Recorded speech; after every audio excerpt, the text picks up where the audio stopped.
গতকালকে সিলেটে ভাটি বাংলার একটি দুর্গাপূজা অনুষ্ঠানে গিয়ে আমি একটি ভিডিও বক্তব্য দিয়েছিলাম। আমরা একই মুদ্রার এপার এবং ওপার, এইটাই হলো একদিকে রোজা আরেকদিকে হলো পূজা। এই রোজা এবং পূজা মিলে বাংলাদেশ।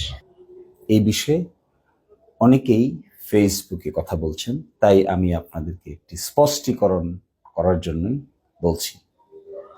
আপনারা দেখবেন যে আমি যে প্রেক্ষাপটে বলেছি সেই প্রেক্ষাপটটা হলো যে মোরা এক বৃন্তে দুটি কুসুম, হিন্দু মুসলমান, মুসলিম তার নয়নমণি, হিন্দু তাহার প্রাণ। এটি বিদ্রোহী কবি কাজী নজরুল ইসলামের একটি কবিতার উদ্ধৃতি। এবং বাংলাদেশে হিন্দু মুসলমান মিলেই বাংলাদেশ। এটাই মূলত বাংলাদেশ হলো বৃন্ত, তার কুসুম হিন্দু, তার কুসুম মুসলমান, এটিই বোঝানো হয়েছে এখানে।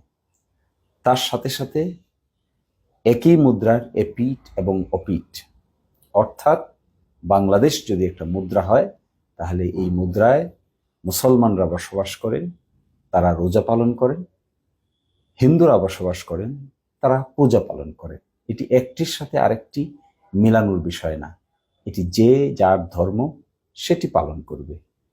এর বাইরে এর বাড়তি কোনো ব্যাখ্যাও নাই, এর বাড়তি কোনো তর্জমাও নাই।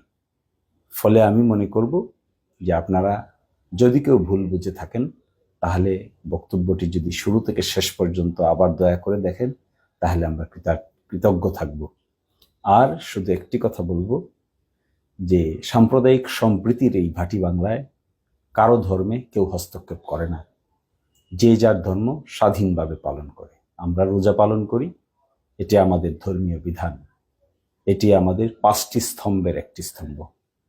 আর তারা পূজা পালন করে, এটি তাদের শারদীয় দুর্গোৎসব এবং এটি তারা অত্যন্ত বড় করে পালন করে। এখানে কনফিউজ করার কিছু নেই, এখানে একটির সাথে আরেকটির মিলানোরও কিছু নাই।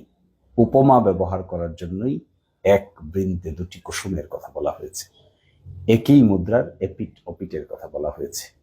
আর এই মুদ্রার নাম হলো বাংলাদেশ।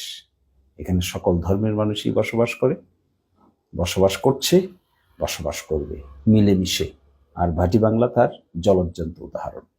আশা করি এই বিষয়টি এখানে সকলেই ইতি টানবেন। ধন্যবাদ সবাইকে।